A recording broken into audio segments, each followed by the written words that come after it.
شروع کرتی ہوں اللہ کے نام سے جو بے انتہا مہربان نہایت رحم فرمانے والا ہے۔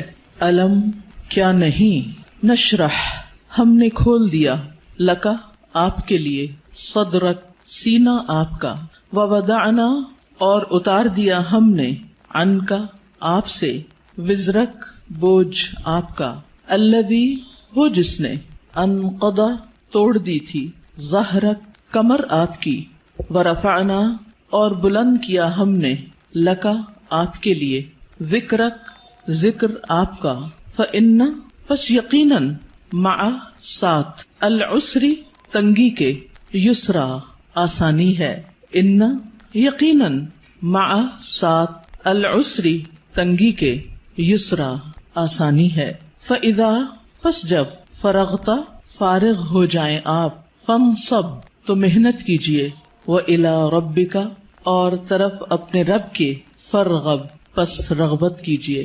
سورۃ الانشراح جس کا ایک نام سورۃ الشرح بھی ہے اور سورۃ الم نشرح بھی، یہ تین نام عام طور پر آپ کو مختلف مصاحف میں لکھے ہوئے ملیں گے۔ تینوں میں معنی ایک ہی ہے، مکی سورت ہے، پچھلی سورت کا تتمہ ہے یعنی کمپلیشن ہے۔ بعض کے خیال میں یہ دونوں ایک ہی سورت ہے، لیکن حقیقت یہ ہے کہ دونوں الگ الگ صورتیں ہیں، سورۃ الضحیٰ اور سورۃ الم نشرح۔ سورۃ الضحیٰ میں بھی رسول اللہ صلی اللہ علیہ وسلم پر اللہ سبحانہ وتعالیٰ کے انعامات کا ذکر ہے، اور اس سورت میں بھی آپ صلی اللہ علیہ وسلم پر اللہ سبحانہ وتعالیٰ نے جو انعامات کیے، احسانات کیے، ان کا ذکر ہے۔ سورۃ الضحیٰ میں حصی انعامات، ظاہری انعامات، نظر آنے والی چیزیں، ان کا ذکر ہے، اور سورۃ الشرح میں معنوی یا نظر نہ آنے والے لیکن حقیقت میں جو اللہ سبحانہ وتعالیٰ کے انعامات ہیں جن کا ذکر آگے آئے گا آج، ان کا ذکر ہے۔ حقیقت یہ ہے کہ کوئی بھی نعمت کسی کو بھی جب ملتی ہے تو اس پر لازم ہوتا ہے کہ وہ اس کا شکر ادا کرے۔ سورۃ الضحیٰ کے آخر میں آپ صلی اللہ علیہ وسلم کو بتا دیا گیا کہ آپ شکر ادا کرنے کے لیے کیا کیا کریں۔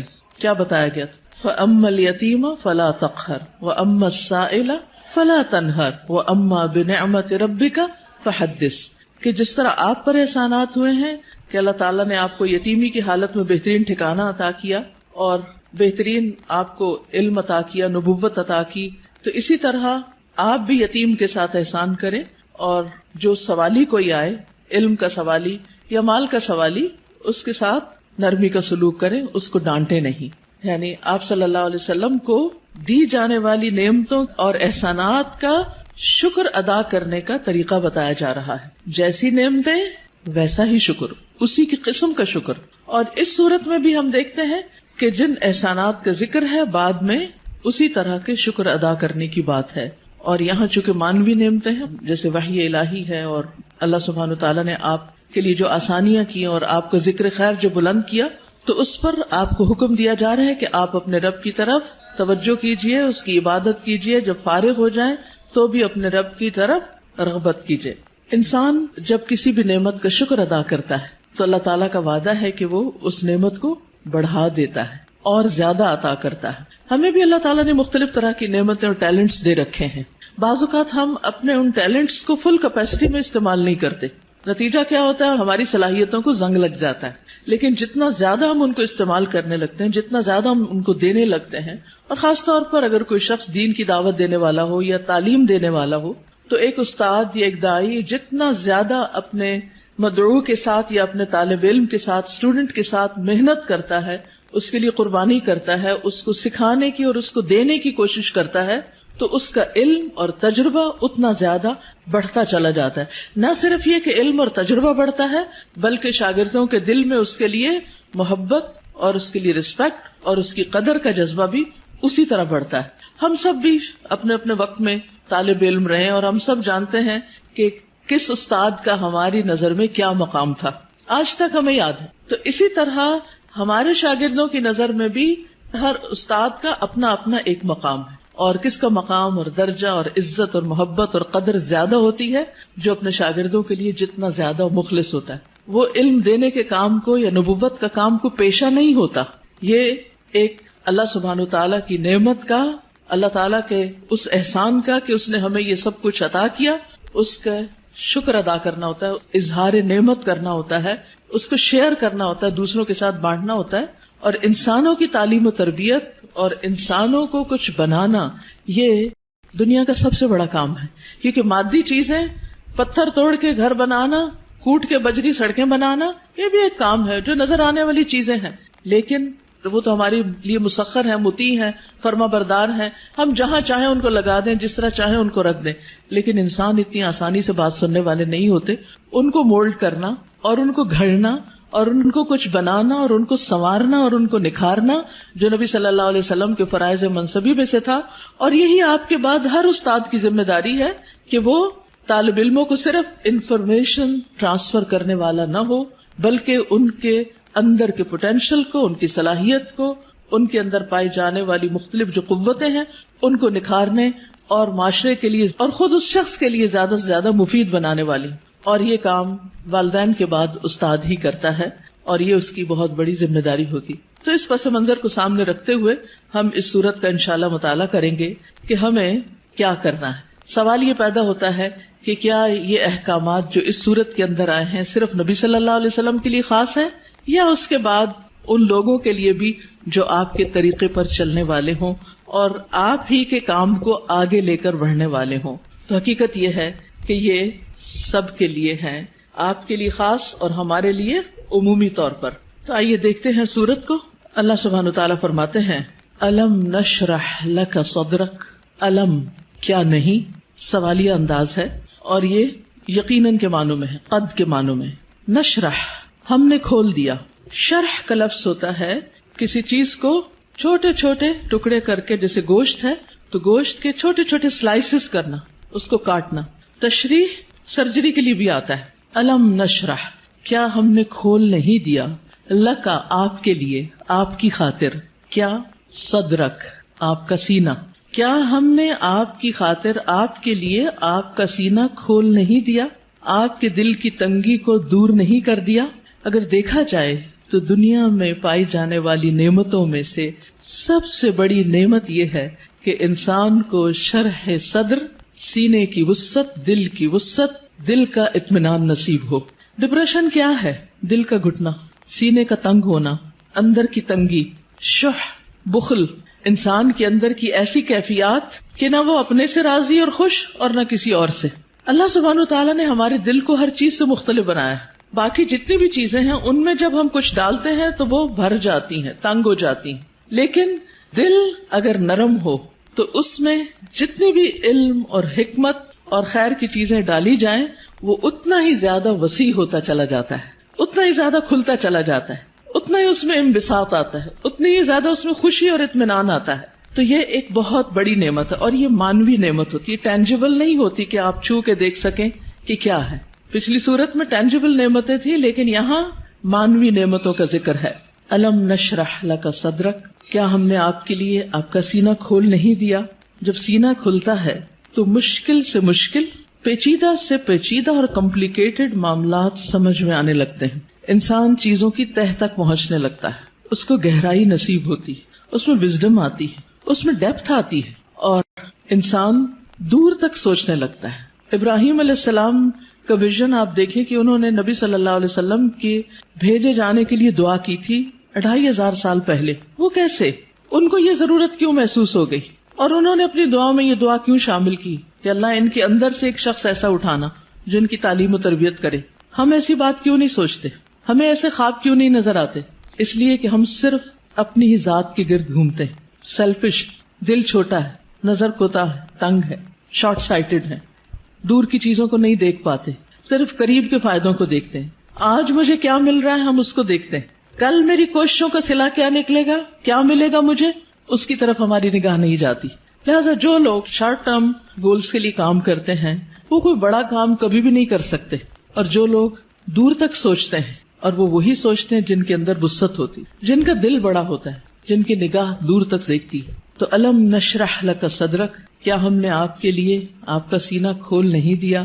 آپ کے لیے اللہ سبحانہ وتعالیٰ نے خیر اور بھلائی کے رستے کھول نہیں دیے, کیونکہ جب تک دل کھلتا نہیں, یہاں صرف دل کی بھی بات نہیں کی گئی, پورے سینے کی گئی, چیسٹ, اور چیسٹ کے اندر دل. چیسٹ کی جگہ زیادہ ہوگی تو پھر باقی چیزوں کے اندر بھی وسعت آئے گی. تو نبی صلی اللہ علیہ وسلم کو اللہ سبحانہ وتعالی نے یہ خاص صلاحیت دی تھی جس کی وجہ سے آپ نبوت کا کام لینے کے قابل ہوئے تھے. اسی لیے قرآن آپ کے قلب پر نازل ہوا تھا اور آپ نے اس کو محفوظ کیا تھا. اسی لیے پھر اس کو صحیح طور پر سمجھ کر آگے بیان کیا تھا، کیونکہ ان سب چیزوں کا تعلق شرح صدر کے ساتھ ہوتا ہے. یہی وجہ ہے کہ ہم دیکھتے ہیں کہ موسیٰ علیہ السلام جب اللہ سبحانہ تعالیٰ نے ان سے بات کی، ہم کلام ہوئے اللہ تعالیٰ، اور ان کو اپنے کام کے لیے چن لیا، وَاصْطَنَعْتُكَ لِنَفْسِي، اور اللہ تعالیٰ نے ان کو اپنی رسالات سے نوازا، تو انہوں نے سب سے پہلی دعا کیا مانگی؟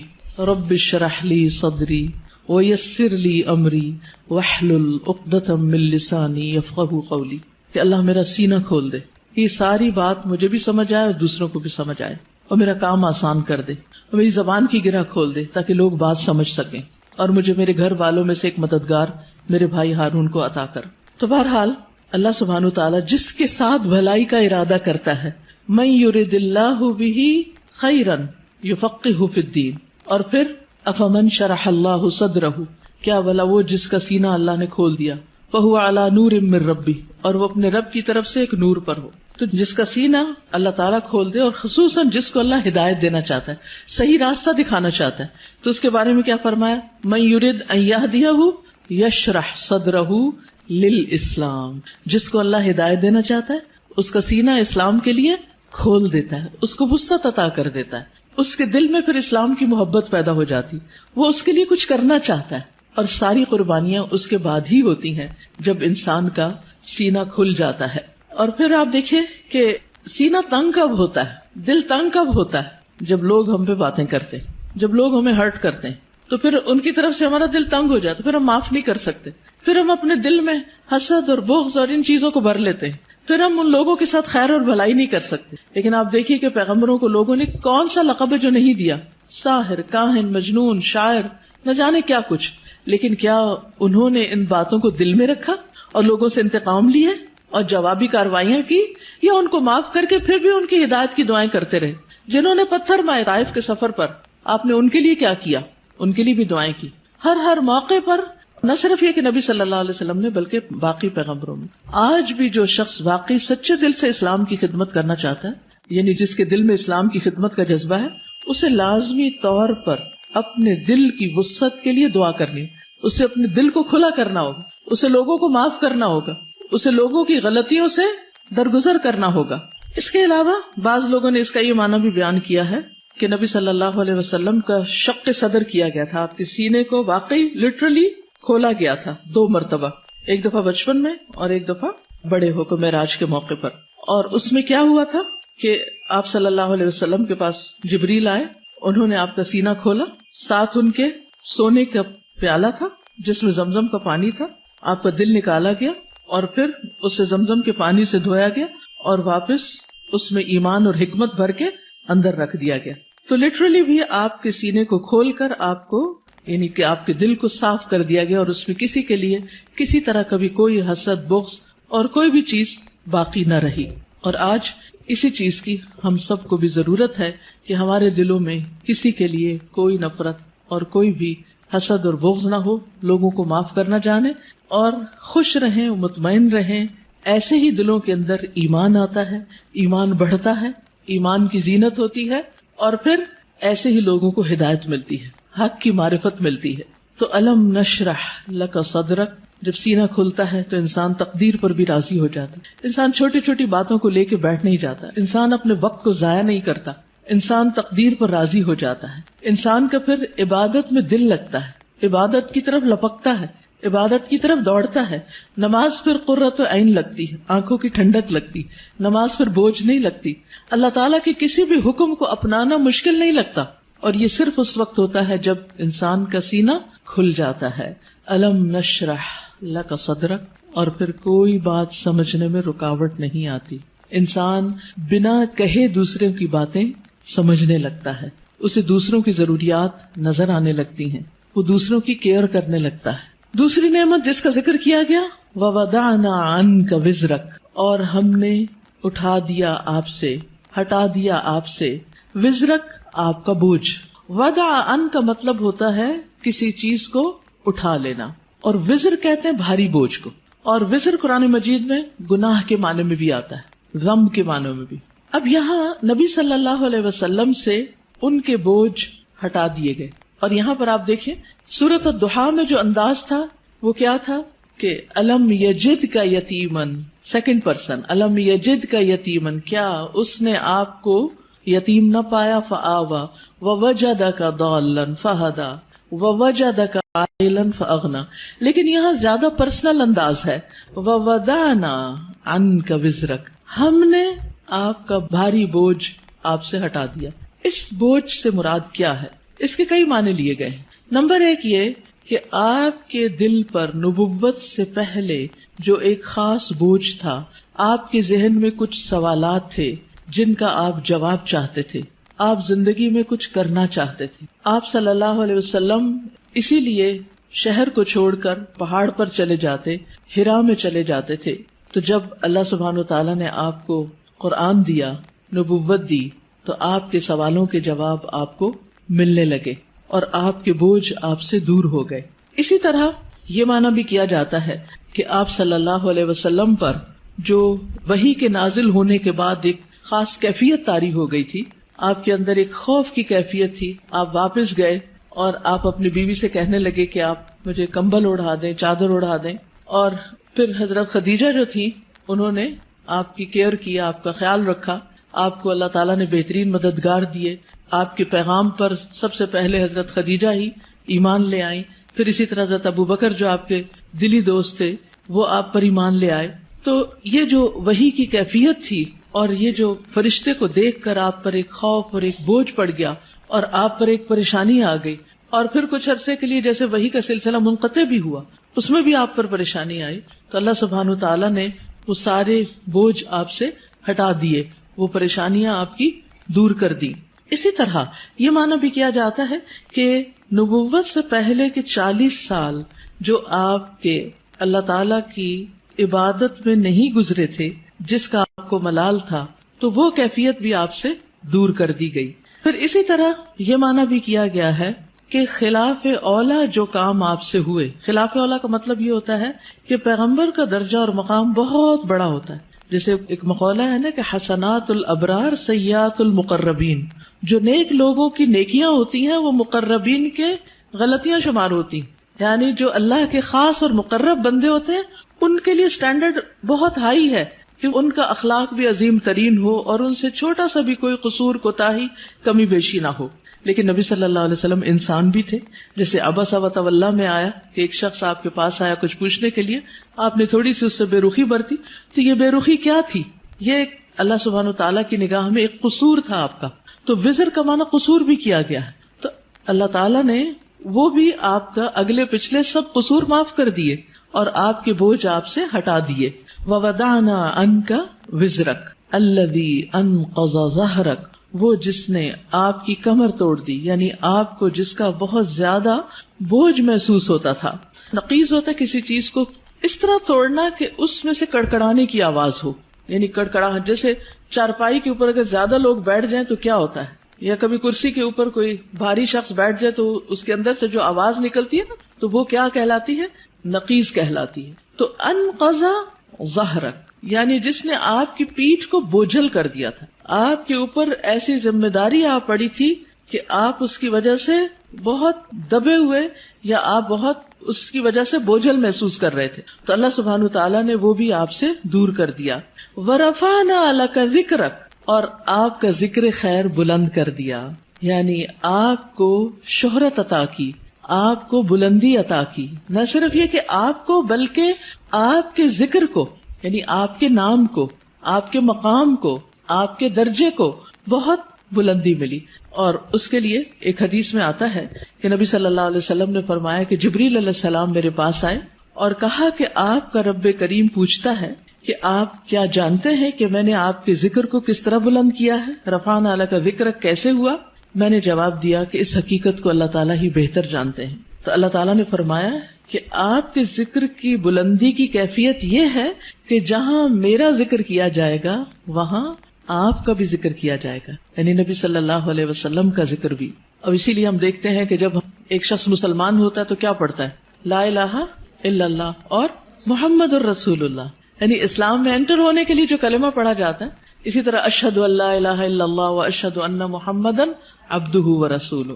پھر اسی طرح آپ دیکھیے کہ 5 وقت جو نماز ہوتی ہے آذان، اس میں اشہد ان لا الہ الا اللہ و اشہد ان محمد الرسول اللہ. پھر نماز میں تحیات اور پھر اس کے بعد درود شریف، اس میں بھی نبی صلی اللہ علیہ وسلم کا ذکر ہوتا ہے. پھر اسی طرح جب بھی جہاں بھی جو بھی آپ کا نام لے ساتھ آپ کے اوپر درود و سلام بھیجے، پڑھنے والا بھی اور سننے والا بھی.